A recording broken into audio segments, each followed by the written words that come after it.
Hello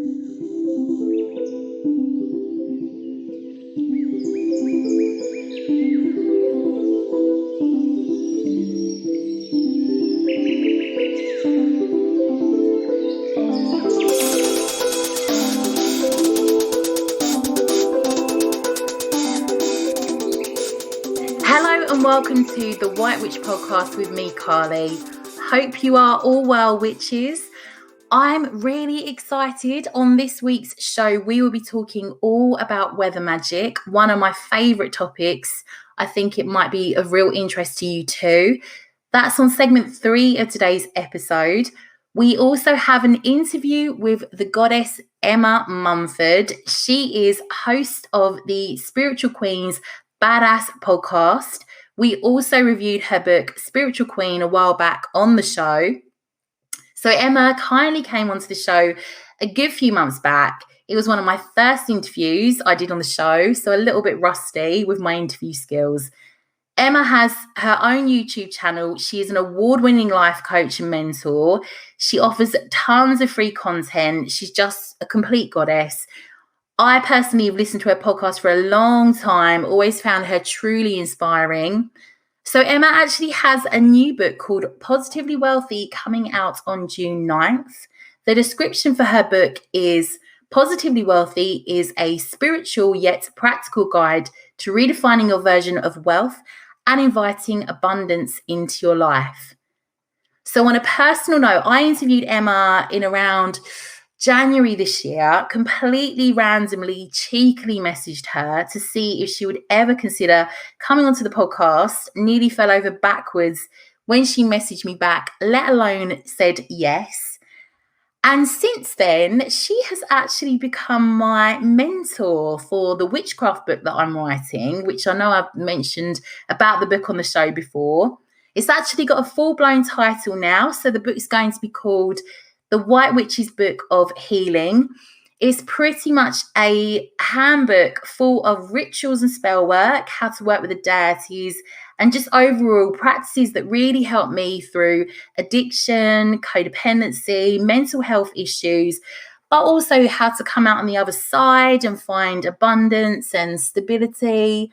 So anyway, basically Emma started becoming my coach for the book publishers that I'm working with, and it has literally started to change my life after only 2 sessions. So having a life coach was something I always dreamed about, always thought it was something I'd never get to do, I'm not going to lie. And if you are ever considering working with a life coach, Emma is amazing. I always thought that having a life coach was one of those things that, you know, those other people do. That's what I thought. But no, honestly, it is the most valuable experience ever. She has got me so organized. I actually know what I'm doing. I actually know what I'm doing with my life. I've got my little plan. And yeah, it's got me thinking in a completely different way. It's really transformational. But anyway, back to Emma and her book and the interview. At the moment, if you pre-order Emma's book before it comes out June 9th, you get access to a 3 wealth and fulfillment workshop. She's got meditation playlists. Anyway, if not, head over to her website. It's just full of free content. I always feel really hyped up and inspired after listening to Emma, and I think you might too. But yeah, she's fantastic. But let's get into our book review today. So I am going to do a Drake. I'm going to flip the switch. I'm going rogue. I sound really uncool when I try to throw things in like that. But anyway, I have read a good few witchcraft books recently. Every week, I will only review books I love and I think they're worthwhile you putting your hands in your pocket and buying them or, you know, borrowing them, whatever. A few witchcraft books I've read recently, I just didn't think that they were worth mentioning. So instead, I'm going to be cheeky and put this out there for this week only at this stage. We'll see how it goes down. I'm going to tell you about 3 non-fiction witchcraft books that I truly love with all my heart. And trust me, I've read many fictional witchcraft books over the years. So basically, first book is very related to our last segment today, mainly because on today's episode, obviously we're covering weather magic. This particular masterpiece gives you a fantastic insight into how witches were called upon to help sailors and fishermen. The book is called The Witch of Salt and Storm. The story is all about a young girl called Avery Rowe, and she is expected to make the charms that the whalers will buy to keep them safe at sea, following in the tradition of her grandma. So this was actually a true practice that we will talk about in the last segment of today's episode. So I'm just going to read you the opening of the book, as it actually ties in accurately to how witches worked in and around many ports where fishermen and sailors would depart from. So alongside the sailors or fishermen calling upon these witches, they would also have wives who would visit asking for protection talismans or for help with curses, sometimes curses even aimed at their husbands who were at sea. Despite my mother's best efforts, I never forgot the day my grandmother taught me how to tie the winds. That was 10 years ago, when Prince Island was more than just a rock out in the Atlantic Ocean, when its docks choked with ships, when the factory furnaces spat out a constant stream of thick black smoke, and the island's bars spat out a constant stream of laughing men, their faces round and shiny. That was back too when the people on my island treasured my grandmother and her role in their fortunes. Every man, woman and child on Prince Island knew the way to her cottage, had to know the way because their lives depended on it. Even back in the good times, the pastor with a dried apple face would spend his sermons lecturing the congregation against my grandmother's promises. A deal with her was a deal with the devil, he'd tell them, raising his fist and cracking it down on the podium. And the people on my island would nod with pinched lips, but they'd visit her all the same. A man, although they were usually so young they could still be called boys, might ask for a fidelity charm. He'd be anxious, excited, more nervous about leaving his girl than about the years-long voyage he would soon endure. My grandmother would tell him, "Bring me a dozen strands of your sweetheart's hair and cut off a lock of your own." Once he returned with the items, her long fingers would weave and bind the hairs with seagrass, building a loose bracelet. "Put it on her wrist," she would say, "and your girl will remain true." So we'll go into this, certainly the historical aspect of this later on the show. The second book I'm talking about is one of my early favourites. It's called Ruby's Spoon. So the synopsis to the book is, this is a tale of 3 women, 1 witch, 1 mermaid, and 1 missing, and how Ruby was caught up in between. The black country town of Cradle Cross, home to button makers, canal folk, and more than its share of widows, is bounded by canals, grief, and superstition. Caught within this web is motherless 13-year-old Ruby, who dreams of escaping the soot and smoke of her hometown for the clear air of the sea. When a mysterious stranger named Isa Fly appears on a quest to find her dying father's missing wife and daughter, Ruby is enchanted. But some of the townsfolk are instantly suspicious of the outsider, and when Ruby introduces Isa to Truda Blick, the blue-stocking graduate who has just inherited the town's button factory, the town is pushed to the brink of riot. Only Ruby knows enough to save them, but first she must save herself. So I read this book years and years ago, and I've reread it a few times. This takes you into a totally different world. It's hard going to read, but a bit like Dickens, if you persist, you'll be truly rewarded. It really is the most beautiful book. It's set in the Black Country, which is an area of the UK. It's basically the West Midlands during the 1930s. So this book is less educational on the witchcraft front than the other 2 we're talking about today. But there's also certainly some question mark over Isa being a witch. Nonetheless, I'm throwing it in the mix. It's a truly magical book. I love it. I think you might too. Last but certainly not least, The Witch's Daughter. So I know we've talked about this before. If you, like me, I'm sure many of you do, witches. If you want to live in a quaint witches type cottage, This book will leave you smitten with the lifestyle of Elizabeth Ann Hawksmith. Honestly, you'll feel truly inspired. She's living the life. I'll give you the synopsis for this book, but this is, again, a truly educational book. It gives you lots of insight into witchcraft history and history in general. My name is Elizabeth Ann Hawksmith, and my age is 384 years. Each new settlement asks for a new journal, and so this Book of Shadows begins. In the spring of 1628, the witchfinder of Wessex finds himself a true witch.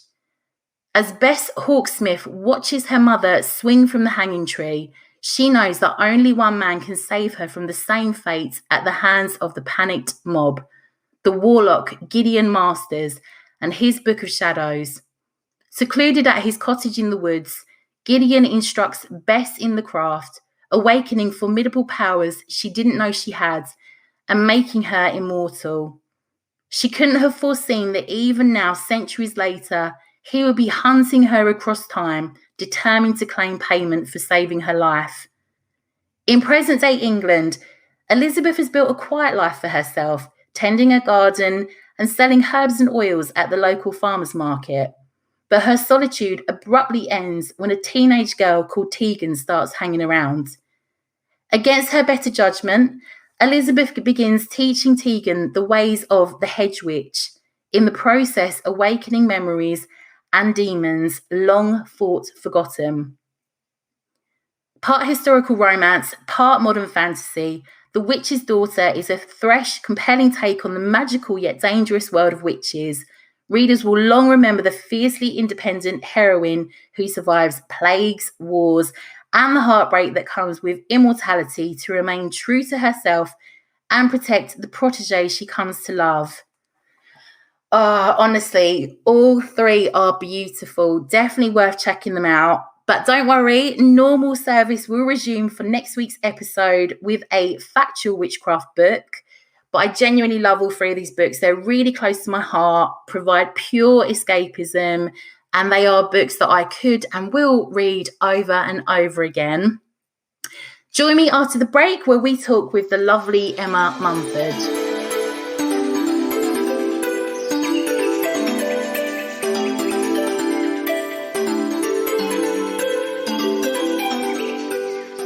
So I'd like to say a huge welcome to Emma Mumford, also known as the Spiritual Queen.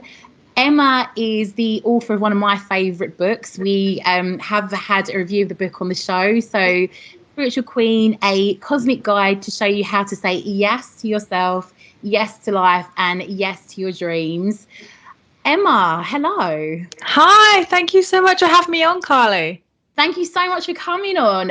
So I should say, adding to that amazing intro, Emma is an award-winning life coach, blogger, YouTuber, podcast host. I love the podcast, speaker, and a best-selling author.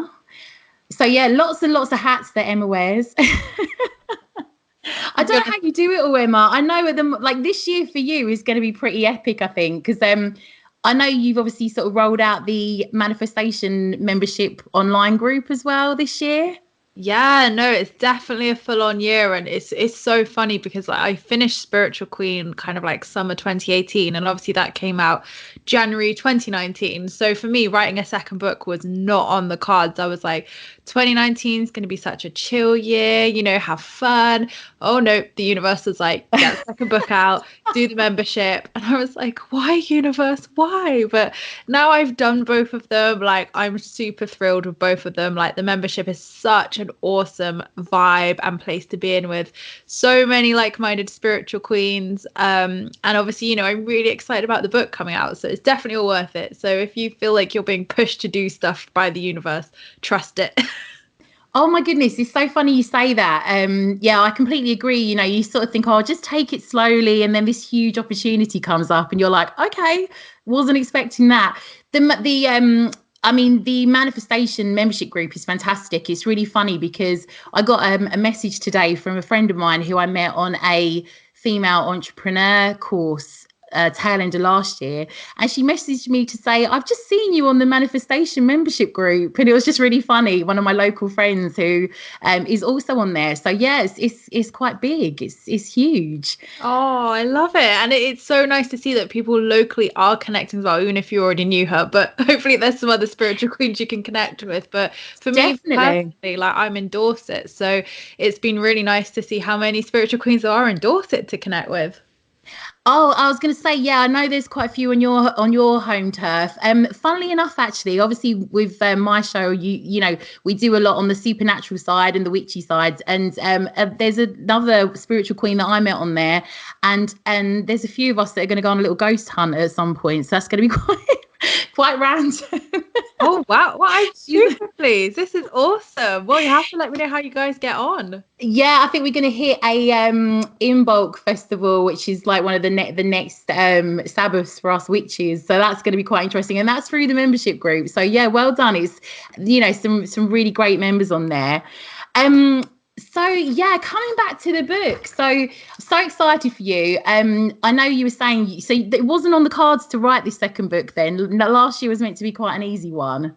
Oh my God, totally. Like 2018, like basically 2018 was Spiritual Queen in a book. It was such a big spiritual awakening for me, like a lot of tough lessons and just a lot of inner work, which that book, Spiritual Queen, my first one, like really represents. So for me, 2019 was meant to be like letting my hair down, living my best life, you know, just actually enjoying life as well as my work, because I'm a Virgo. I love my work, but equally I was really passionate about creating that same happiness in my personal life. So I, you know, was dedicated. That was what my word for 2019 was, like really focusing on personal life and just like bringing that happiness and balance there as well, and feeling good in those terms. And yeah, the universe was like, yeah, you can do that, Emma, but you're going to write a book as well on this journey. So I had a psychic reading at my book launch party. We hired like a little local psychic just to kind of do some readings for fun. And I said, oh, I better get in first before I have to go and talk to everyone all night. And she said, your next book's going to be on money. And I was like, shut up. No, it's not. So for anybody who doesn't know my past, I used to be known as the coupon queen. So my previous business I ran for 6 years was one of the biggest money saving websites and couponing websites in the UK. And that was like such a big transition for me to obviously go from coupon queen to spiritual queen. But when this psychic said this, I was like, no, I'm not. Like, I've given up money. Like, I'm all about self-help. Definitely not going to be going down that route. So I kind of sort of, you know, just bypassed that reading. And then I was doing a podcast with one of my good friends, and he said, God, Emma, you're just so good with money, aren't you? Like, you're really balanced. And that's really hard to see in the spiritual sphere, you know, someone who's really good at business, really grounded with money, but equally really spiritual as well. And I thought, do you know what? That is quite rare. And I have actually never really seen that before. I thought, no, you're right. There is quite an unbalanced relationship with money in the spiritual sphere. And, you know, it's a real big variant. People either see it really as evil and like money is like the root of all evil, or people just like don't know their worth, or they just have a real terrible relationship with it, especially like spiritual entrepreneurs. So I didn't just necessarily want to focus on the entrepreneur side of things, but obviously naturally that's what I'm kind of experiencing, as well as my banking kind of history, as well as my money saving history. So I've got like, all you can see, all these little breadcrumbs were leading up to this like spiritual money and book as such. So the book naturally came to me after having those conversations. I thought, actually, I think I could investigate this, see how I feel with it, see what kind of themes. And I thought maybe it was a book that, you know, would come out in a couple of years. But as I went along my positively wealthy journey last year, in terms of defining what my real version of wealth was, how to have, you know, how to actually communicate how to have a spiritual relationship with money and feel positive about it and incorporate that into my work. And also just really looking at how money and wealth relate to each other and how we can actually make that spiritual and, you know, almost heal this and help people to have a positive, abundant relationship with money, wealth, and actually defining what your version of wealth is. Because I thought I knew what mine was, but oh boy, I did not until I went along this journey. So it's definitely been an interesting one, but I'm just so pumped for this book. So pumped. I was going to ask you, that's really common, you know, in terms of what common mistakes or misconceptions do you see people have around spirituality and abundance, be it, you know, money, wealth? What do you tend to see that you know, I know you work with a lot of clients for life coaching and so on, but what do you see repeatedly mistakes that people make? So there's definitely a few. So in terms of like the business side of things, if you're like a spiritual entrepreneur, there is a lot of noise at the moment about being like 6-figure coaches, 7-figure coaches, being rich beyond your wildest dreams. And like, I was totally here for that. I was like, okay, cool. If that's success, like, and I think this is the conditioning of our society of success was always drilled into me from a very young age, even before spirituality came in, of like, you know, like having nice cars, having nice houses, being a millionaire. So to me, I thought, great, that would be cool. Like, I wasn't exactly fussed, but I was like, great, that would be cool if I could have all those things. Like, I'd be able to like do more, help charities, you know, help people. It wasn't necessarily lining my own pockets, but I guess the ego definitely kind of resonates with that. Like, yeah, you want all these things. So what kind of happened for me was that I went along this whole career journey, as you know, naturally that was what was meant to happen, you know, before sort of my personal life sort of came in and took over as such, with like settling down and things. And I realized with all these amazing achievements that I'd manifested, like the book deal, going on this morning, like, oh, just so many things, amazing things that I've achieved, they brought me joy. And oh boy, I'm grateful. Like, and I had to really check in with myself, because I was blaming myself, saying that I wasn't grateful for all of these things because I kept wanting more and I kept striving for more, and it became this big long checklist of, right, now you've got the book deal, what next? And I realized that you're never taking in the present moment. You're never hitting that point where you think, I've made it, that's it, I can just chill, like I can just chill now. And it just, you know, became a big long checklist. And this is so common with manifestation, when people don't know when to stop. They keep the checklist keeps like getting bigger and bigger and bigger, and actually, instead of like really being present and really being grateful when those manifestations come in, it becomes, right, what now can I improve, what next can I do? So that's definitely a misconception with abundance as well. Wealth, in terms of what wealth actually means to you, because obviously, even in the spiritual sphere, like with self-help teachers, podcast videos, we see books, they're all saying, you know, wealth is having money, having a good relationship with money. So to me, I thought I was really freaking wealthy. I was like, yeah, I'm great. Wealth's great. But really, I thought, do I feel wealthy? No, I don't. I actually don't feel wealthy at all, because the parts of my life I've really wanted to focus on, I haven't been able to, because my whole version of wealth is wrong.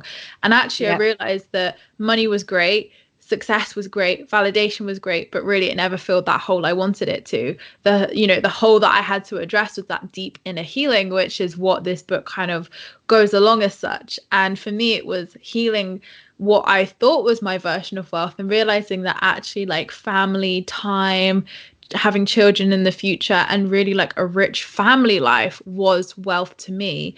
And you know, people's different, everyone's going to have a different version of wealth. That's not to say that, you know, money and success and things like that won't be your version of wealth. It might actually be. So I think it's just like really being honest with yourself. And you know, another thing I see is about goals, of, are your goals actually your own goals, or are they goals that you think you should be doing because everybody else is doing this? And I have this so much with my clients of, they think they want to be a life coach. They come and have a session with me, and I say to them, why do you want to become a life coach? Because I can always sense when there's something, I'm like, right, let's go deeper in here. And I'm like, why do you want to be a life coach? Okay, what's led you to this?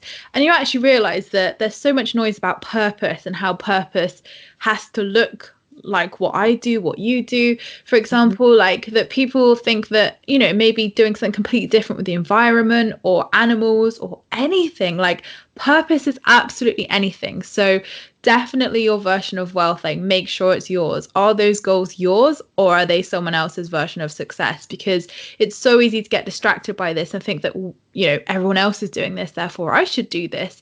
That again, it's kind of, you know, taking it away from what we should be doing. So yeah, those are the kind of common misconceptions. I hope that's answered your question. Yeah, absolutely. And I love, it's absolutely true what you're saying. I think it's seeking a lot of the time how you want to feel as well, over what you want to own, have, do. Does that make sense in relation to the manifesting side of things. Also, what you're saying, I'm very good at doing the whole putting out a list of things I want to achieve, things I want to do, and then never being, not being great at being in the present moment, sort of achieving it and then going, okay, what's next? And it's getting that gratitude, because that's a huge part of it anyway, isn't it? The gratitude of what you put out. So Emma, really exciting year for you. You've got your second book coming out, Positively Wealthy. So talking about the book, when would that actually be coming out this year? So it comes out on June the 9th, but the pre-order should be live now when you're listening to this. So definitely if we're past March, then the pre-order will be up on Amazon and all your usual bookstores. Fantastic. And obviously really keen to get you on the show. I actually came across your work because of Yasmin Boland's book, Moonology, which I know you're a big fan of. That book's fantastic. I'm a huge fan of her work. I know as well from the Manifestation membership and just your YouTube videos, the podcast, that you're really into the moon, astrology. Obviously witches have always used energy to work to manifest, so through casting spells, ritual work, putting out to the universe, gods, goddesses, of what they're looking for. Can you give me any insight into any rituals or energy work that you do in relation to manifesting? Yeah, of course. So the moons are such an important one for manifesting. If you already follow the moon cycles already, then the new moon is such a powerful time to set those intentions, plant the seeds. So it's probably very similar to what you guys do already, just probably in different words as such. All practices we do are kind of the same. We're just all singing off the same hymn sheet. It's just slightly different for whatever audience you're kind of, relating to as such. So definitely set those new moon intentions, because it's so important to sow those seeds and kind of just think about what it is you want over the next 30 days. Sometimes with new moon practices, people will put like yearly goals or big vision goals, which I wouldn't say is like a no, like you definitely can do that, but I tend to, in my opinion, I think it works better when you just focus on what you want to manifest over the next 30 days until the next new moon or that month. So apart from that, at the beginning of a month, I tend to just set some personal goals, some work goals, and, a money goal if I wanted to. If, I wanted to manifest a holiday or something like that, if I needed to manifest the money, then I'll put that as well. So I tend to just put 5 personal goals. So for me, this month, for example, it's like wanting to find time to read more books. So because I mentor 7 authors at the moment, I've been reading my book and their book religiously, so I feel like I haven't read any books when I'm reading 8 books a month essentially. So for me it was important to actually read some other books as well, like which I've had on my reading pile for ages. So that's the sort of things I'll put on my personal goals. Then work goals could be anything from opportunities, it could be like setting some intentions if I'm launching something. It can really vary on what you feel you kind of need that support in or manifestation in as such. So that's what I tend to do as such of like a monthly practice in terms of regularly manifesting. So regularly manifesting is important because like Carly said, you can have all the vision boards, you can have everything, but you need to be clear. So doing these regular practices help you to find that clarity on, instead of just saying, I want to be a published author, well, actually, what's your book on? Explore that. What would you like your book to be on? What sort of publisher would you like to work with? Do you want to be self-published? Do you want to have a traditional publishing deal? All these things, get specific, because the universe loves like you being specific, because when you have clarity, the universe can have clarity with you. So remember, it's one big energetic mirror. So those are kind of my top tips for like regular manifesting. I love that you went into the sustainable abundance side of it as well. So actually looking at what you do really want and thinking, can I, would I be able to work with that? Would that work for me? Really breaking it down so that you do really understand what you actually want and if it's going to work out for you. I think that, when it comes to manifesting, myself as well, that I've put things out into the universe, got it, and thought, I really don't want this. What have I done to myself? So, I quite liked the episode of the podcast that you just did, and talking about that side of things. I think that's what I like about the podcast in general, though, Emma, because I think you're so frank, and it's really good. Like I just think that you, if anyone hasn't listened to the podcast, it's brilliant. So the full name of the podcast, Emma, is it the sorry, can you give us the details on your podcast? Of course, it's called Spiritual Queen's Badass Podcast. And the episode Carly is mentioning is called Creating Sustainability in All Areas of Your Life. So it's all about how sustainability with your manifestations and goals is actually really key. And this is another big lesson which was featured throughout the new book and obviously my journey over the last year of when like we want everything at once, like we want all of our manifestations, we want everything at once, and actually how that can sometimes be like the worst thing that can happen to you, and how I have, you know, manifested it all at once and being like, oh God, like there's still work I need to do. So it's about, you know, not only manifesting those things, you know, in terms of the podcast and the book, it talks about both, but it's not about, you know, just saying, right, we're going to manifest all these things. It's how you can sustainably keep those things as well, so that you're an energetic match, so that when you receive the dream guy, the dream house, the dream career, clients, whatever,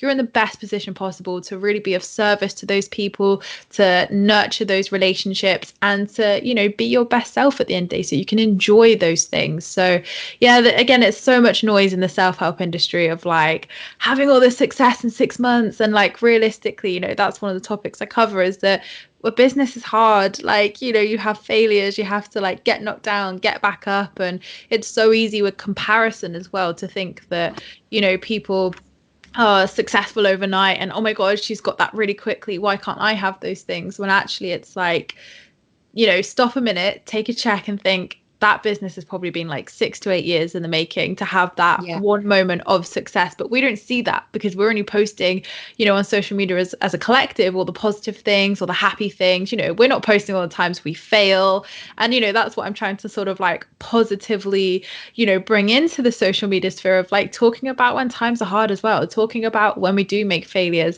So, and, you know, every failure I think is, you know, just redirecting us to where we're meant to be. It's not really a fail at the end of the day, but essentially it's about realizing that no journey is perfect. No journey does just happen like that, you know, especially with business. Like it takes hard work, determination, and your energy as well. You know, it's all about what you put into it, you're going to get out of it.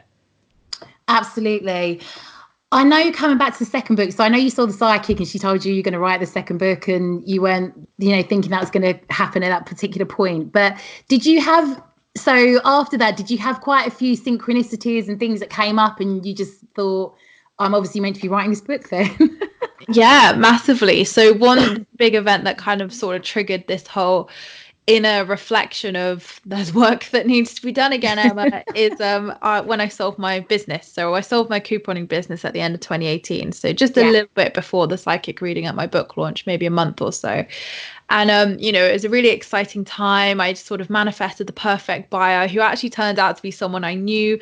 So it was really great that I could like, you know, sell my baby to someone who I trusted, who I knew would like, you know, keep the values, keep the morals, and obviously, you know, it go to good hands where it could grow and blossom, because it needed a team of people. You know, it had massively outgrown me because it got so big with like 500,000 followers and all keeping up with the deals.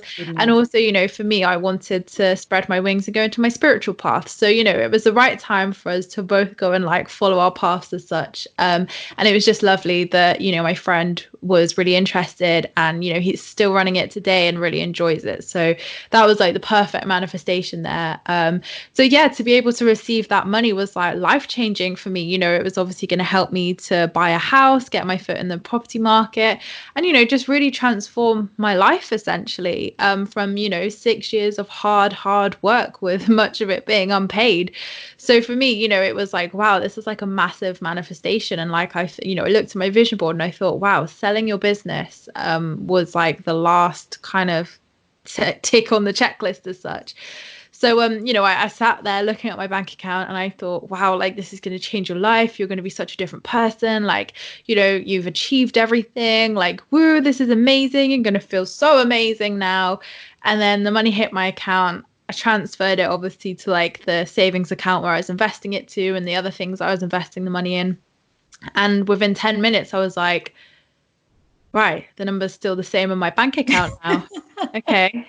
And I realized, shit, you're the same Emma as you were 10 minutes ago. Like, this hasn't like fulfilled you. Well, obviously I was like really grateful for it, obviously, but like it hadn't filled that void within me like I thought it would, like I thought all of my manifestations would have. So this wasn't just about money. This was all of the manifestations that I'd manifested over that kind of like year, 2 year period hadn't filled that void I thought they would. And that's when I thought, you need to address this, because your version of wealth, your version of what you thought was going to fulfill you, really hasn't. So yeah, it was that event which obviously made me really look at everything and think, I am grateful for every blessing that has come into my life, but equally you can't appreciate it fully or feel that fulfillment and sustainably keep it unless you deal with that inner work, you deal with that shadow work of being able to feel your best self, and deal with what wound or whatever is triggering you needing more and needing to manifest more and needing more all the time. Gabby Bernstein calls it like manic manifesting, and like it's like an addiction to manifesting as well, in a way of like that buzz of having more and more stuff, but actually not dealing with the underlying kind of feminine energy of what needs to be healed within. So yeah, it was that. Then obviously the psychic reading, and then obviously that conversation with my friend on the podcast. So just more and more synchronicities were coming up, and like my followers would be saying, hey Emma, like you're really good with money, like can you do some more videos on it and stuff. And then when I did, those videos were really like did really well, loads of people really loved them. So I thought I need to do more on money. Absolutely. So Positively Wealthy, when I first started like getting the ideas together, was mainly more a book on money. It was a book on worth, money, and how to really like know your worth. And then as I kind of went down writing the book and writing the practices, channeling the practices in the book, it really became so much more than that. It became about sustainability, because obviously that was a big lesson I learned last year. It became about actually redefining your version of wealth, and how looking at all areas of your life and seeing where you feel wealthy, where you don't feel wealthy, and working on that. So when the manifestations come, you're going to feel good. It's not going to have to feel like it's filling a void, because you're already feeling great, feeling joy, feeling happy in your life, so that when it comes, it is a celebration, and it isn't like trying to fill anything, or you're not trying to achieve anything with it. So a lot of the time of manifestation, our egos love it. They're like, yeah, let's get money, cars, clothes, book deals, everything. When actually, like, one thing I have shifted into over the last year with Positively Wealthy is actually manifesting from a place of service. So talking about how we can be of service, and how actually that manifestation can benefit the collective, not necessarily how it can line my pocket or benefit me. So that's always a good one to kind of like shift your focus into, of how will this manifestation be of service to the world? How can I help people with it? Rather than thinking, yeah, money, yeah, success for me. When you're manifesting from that place of being of service, it will always be so much more aligned for you. I was going to say, so I know you've got Positively Wealthy coming out. I can't wait to read that. The first book I actually read over the Christmas break, and it's just such a feel-good book. I mean, you really need to look into Emma's backstory, because your career's done a complete 180. I know you started out as the coupon queen. It was a hobby, completely took off. But the book itself, I just felt it. I know you've gone into some really deep, dark moments in the book, but overall it's such a feel-good book. I just got to sort of the new year and was really hyped up from it. I just think the lessons in there are so good. It's really good to see how you turned everything around. You're very frank on where you came from, what happened to you, how you got yourself out of it all. So yeah, I absolutely love the first book. So that's so the first book is called Spiritual Queen. We did do a review on the podcast of the book. But yeah, I think that's fantastic. I really, really do love the book. I was going to say, I know you touched on like Gabby Bernstein and so on, and I know you're not really in a position currently to read many books other than the ones that you're working on with, specific authors. But what books do you absolutely love? We do a book review on the show, so I'm really keen to know some of your faves. Yeah, of course. So probably, I always get asked like, what are the books that change your life? So the books that changed my life were The Magick by Rhonda Byrne. That was the first spiritual book I ever came across in my spiritual awakening. And it's full of like daily practices that you can do, with all law of attraction based. And for me, like that book has just been such a fundamental like Bible almost of like when I'm out of alignment, when I just really need to pick me up, I do that challenge all over again. And by the end of it, I'm just feeling so aligned, so uplifted. And I think that's what really inspired me to do my own practice book with Positively Wealthy, because I see the power of doing practices each day. And I see the power of not just talking about lessons and inspiring people, but giving them practical things to do each day. So yeah, that's one thing, like the feedback from the kind of like readers who have read Positively Wealthy already have said, you know, this is like next level. The amount of practices you give in here to actually do these things, not just talk about them, is great. And I think that's what I felt was missing from a lot of self-help books was, okay, this is great. I'm feeling inspired. I know what I've got to do, but how do I do this? So that was one thing I was passionate about including in there. But Gabrielle Bernstein's The Universe Has Your Back was another life-changing book for me, because I was a manic manifester. I was a controlling manifester, and I'm a Virgo. I was very much in my masculine energy. So letting go, oh, what was that? What does that mean? So that book really, really taught me to surrender, and surrender hard. And, you know, I think I'm sure I forget what I've actually written in Spiritual Queen. It was so long ago now, but I'm sure I talk about The Universe Has Your Back and how. Yes, you did. Yeah. You know, how it really like challenged me to like the universe pulled the rug from under my feet and was like, right, now you have no control in your life. What are you going to do? And that was really how I learned surrender. So for anybody who struggles with letting go or surrendering, that is like such, you know, a go-to book. Apart from that, the books I'm loving at the moment, I would say Brene Brown's Daring Greatly was a fantastic book. Again, really changed my perspective of a lot of things. Although it's not a spiritual book, it really helped me in like a real practical way, in a grounded way to, you know, change my thinking about like, you know, when we fall down in life. I love her arena of life analogy, if anybody knows what I want about there, in terms of like when you fall down, how to get back up. And I'm actually reading her next book at the moment, Rising Strong, which is like when you're on the floor, how to get back up. And I just really love her work. She is a fantastic woman. So yeah, really loving those at the moment. And I know as well, you're really into your crystals, and you've got your own oracle cards that are out there. They're beautiful. I absolutely love the oracle cards. I'd love to get. I'm definitely going to need to get a set myself. But yeah, do you work with, you know, the tarot? I know you've got your own cards. You work with crystals. Yeah, definitely work with crystals. Love my crystals. I have decorative crystals and useful crystals in my house, but I think everyone can relate to that. And yeah, in terms of like oracle cards, I love using oracle cards. I use them like in my little daily practice just to kind of tune in and be like, you know, from my angels, you know, what do I need to know today? What sort of are my focuses? And obviously in terms of like when you're looking for clarity or have any questions, you know, I really like to use them as well. To just getting clarity from my spirit guides, angels. I do have some tarot decks. I've got the angel tarot deck from Doreen Virtue, I think it is. Yes, but I know. Yeah. I love that one, but I think some of the tarot I just don't vibe with. But oracle cards, I've got many. It's a problem. Yeah, and I can get a bit out of hand. I'm the same myself actually. With more with the oracle cards now actually. Yeah, definitely. I think I've seen some fae ones recently. I know you had the fairy lady on your podcast. I love that episode. I thought she was really fascinating. So I've actually been doing some research on the fae myself for one of our episodes. I love the podcast is great. There's so many different so many different people, different subjects on there. It's fantastic. And that's the thing I was also saying on the book review that we did. There's so much of your work that's out there, you know, the YouTube, you know, you've got YouTube, you've got the podcast, your website. Coming back to the manifestation membership group, I know you're going to be reopening that. Are you opening that a couple of times again this year for people to join?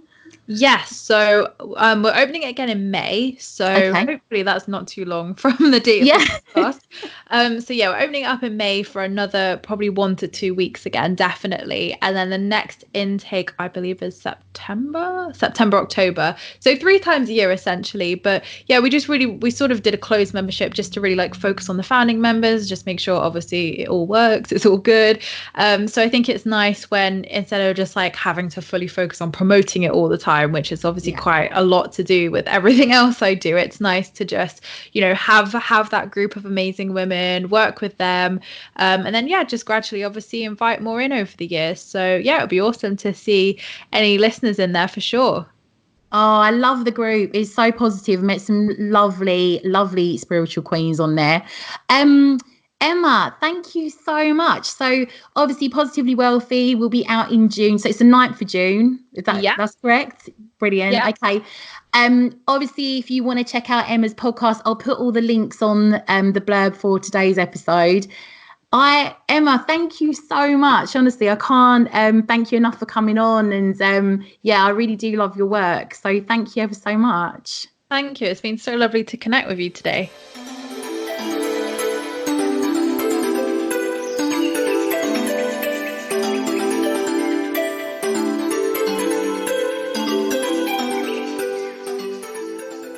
Welcome back. So let's talk weather magic. So weather witching is in essence used to harness and release energy through ritual or spell work, or using some form to conjure, reroute or dispel weather. So it's less about exerting control over the elements, more about connecting to that particular flow of energy and moving with the currents to manifest your intentions. So it's believed that if you know the secrets of weather magic, you therefore take on the responsibility as great as your power to preserve and protect the land. So becoming a weather witch requires a very strong connection to the elements and huge responsibility. So in some form or another, weather magic exists in pretty much all cultures. Shamans, druids, certain tribes have called upon the weather to assist in their magic. And obviously, ancient society lacked our scientific understanding of weather. So they would often attribute various weather events to gods and goddesses. There are weather gods within every pantheon meaning all the gods across religion and people collectively. Many weather rituals require you to call upon a weather deity or spirit, for which there are many.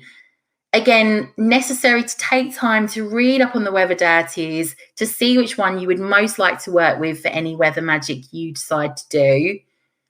So you can gain protection through rituals honouring a weather deity. For example, if you needed protection at your home from storms or similar destructive weather, you could provide that specific deity with offerings and kindly asking them to redirect or end the weather event.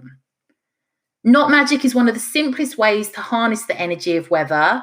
So you take a cord of string or yarn, something that won't break easily. You then knot the cord and visualize the energy being captured in each one. Then you would need to get as close as you can to the weather you are trying to harness within reason. Obviously, be extra careful, especially if you're using storm energy. Use your common sense. So the witch's knot has been observed in folklore for centuries. There are many old beliefs, such as the tying of knots could cause impotence in a man, prevent pregnancy in a woman, entangle evil spirits, bind one's will or actions, and even cause death. So witches' knots are mainly associated with using magic to control the weather. If you remember at the beginning of the show, we were talking about the Witch of Salt and Storm, and she mentions tying in the winds.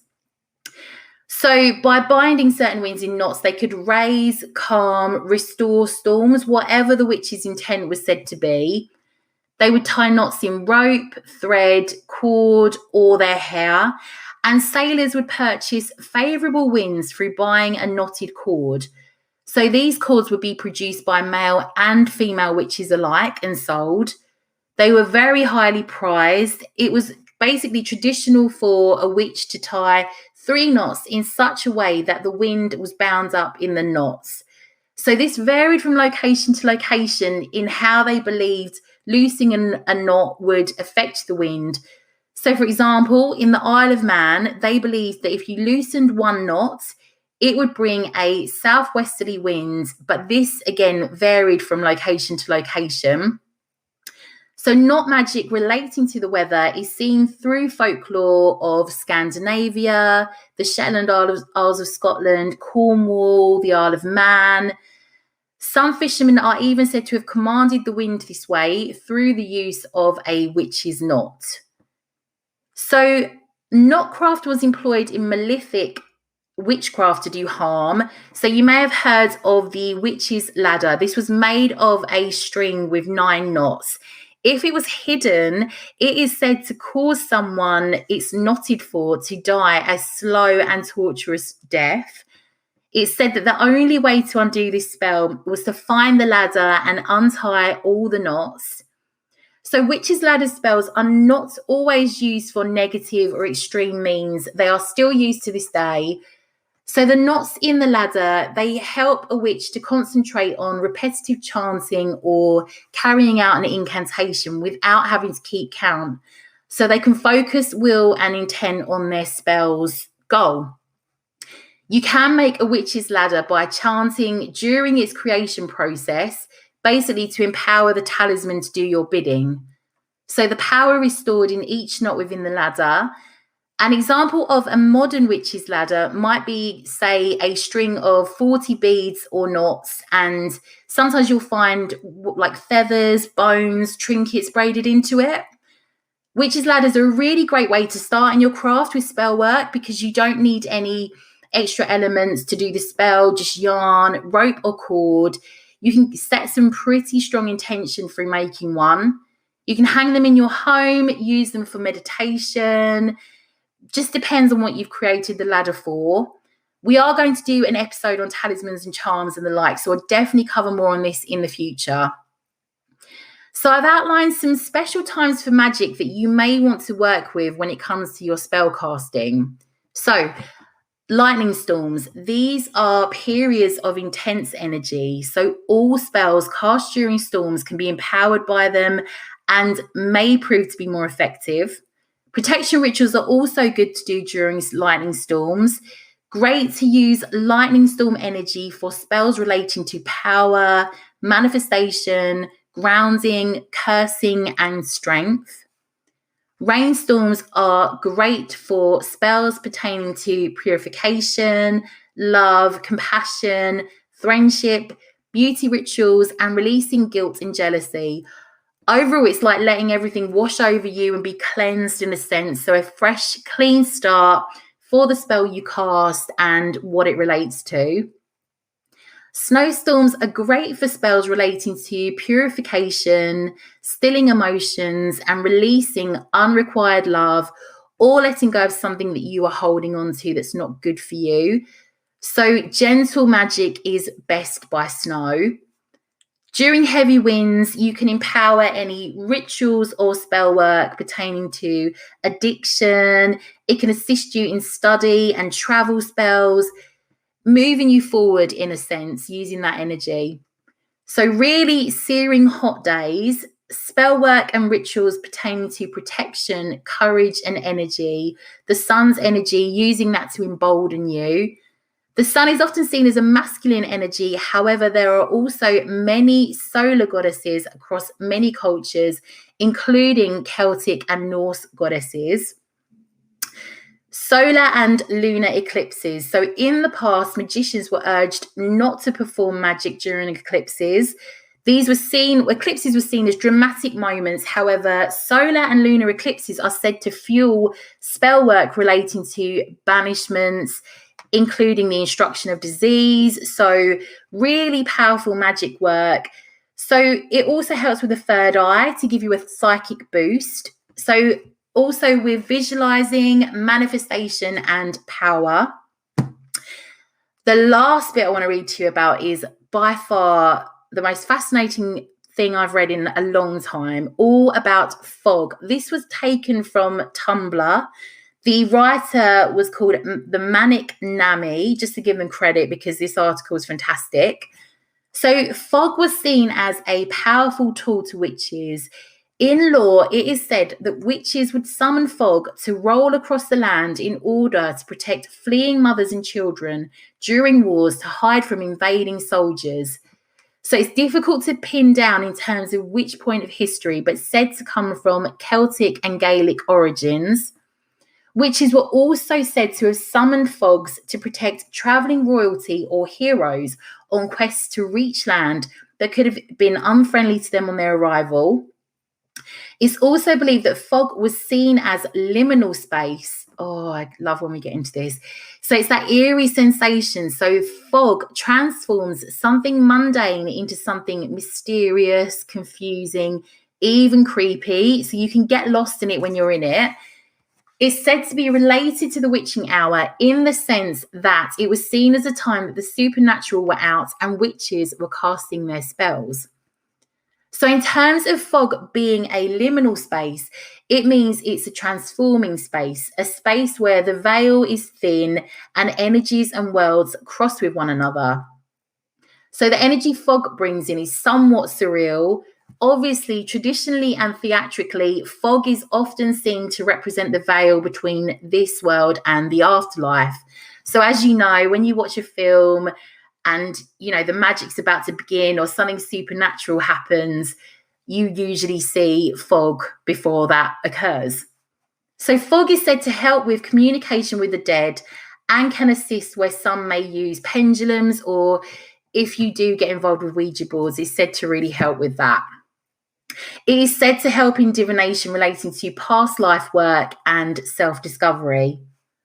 So in terms of weather magic by fog, you may want to cast or enchant items for invisibility and protection during travel.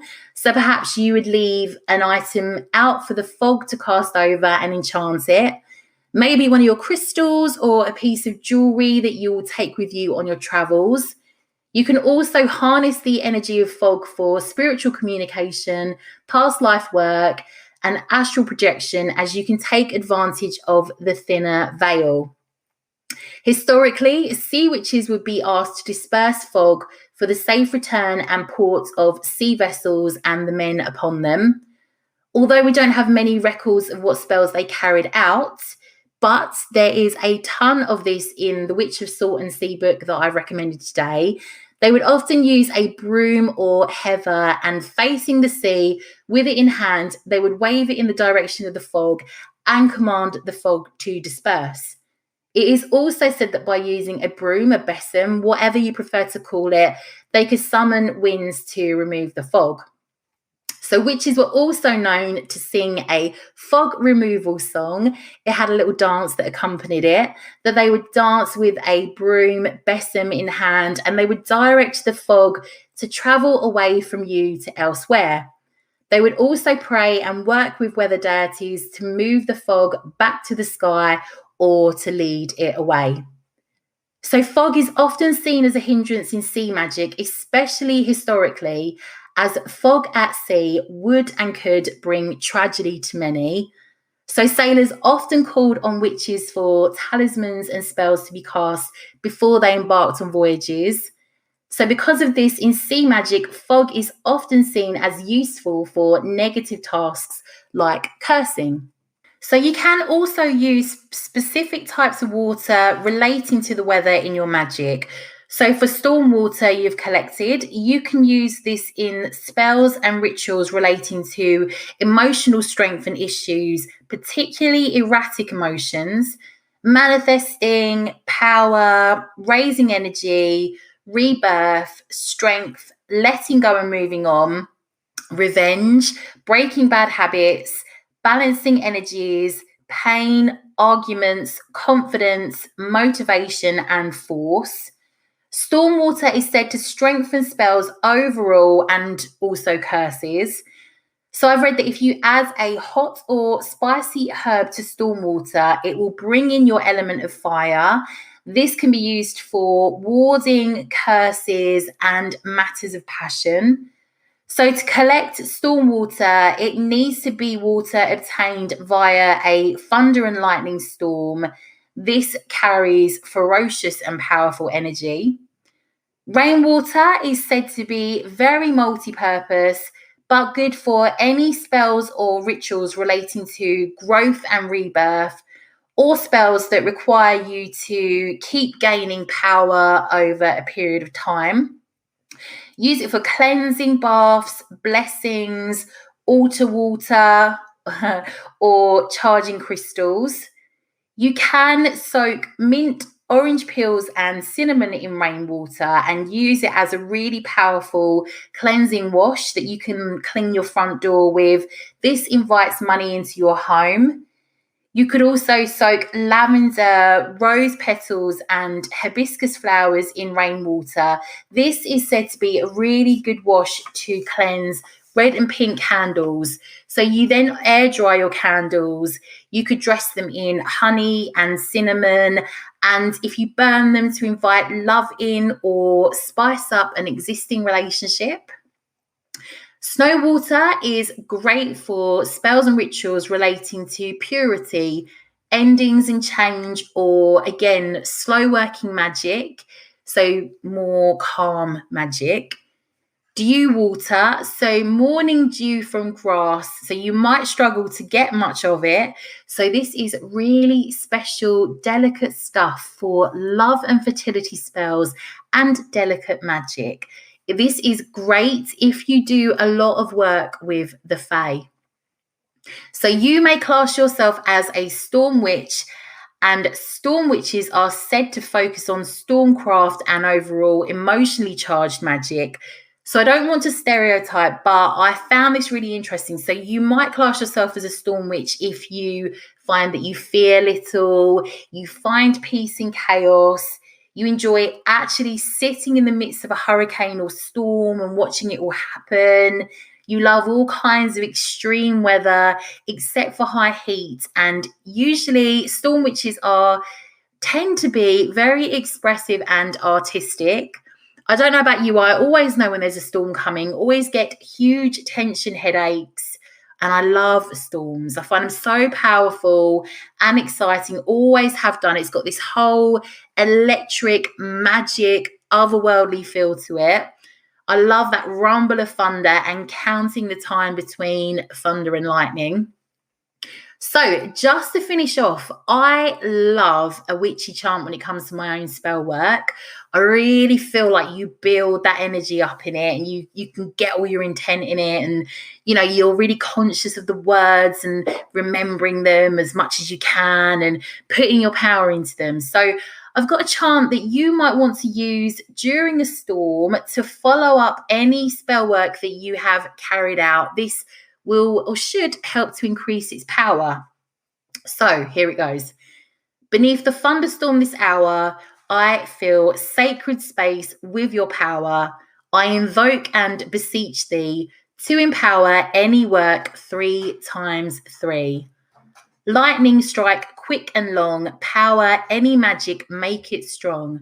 Winds ensure my bidding true, hear this call from me to you. Clashing thunder and pounding rain, lend your power to me this day.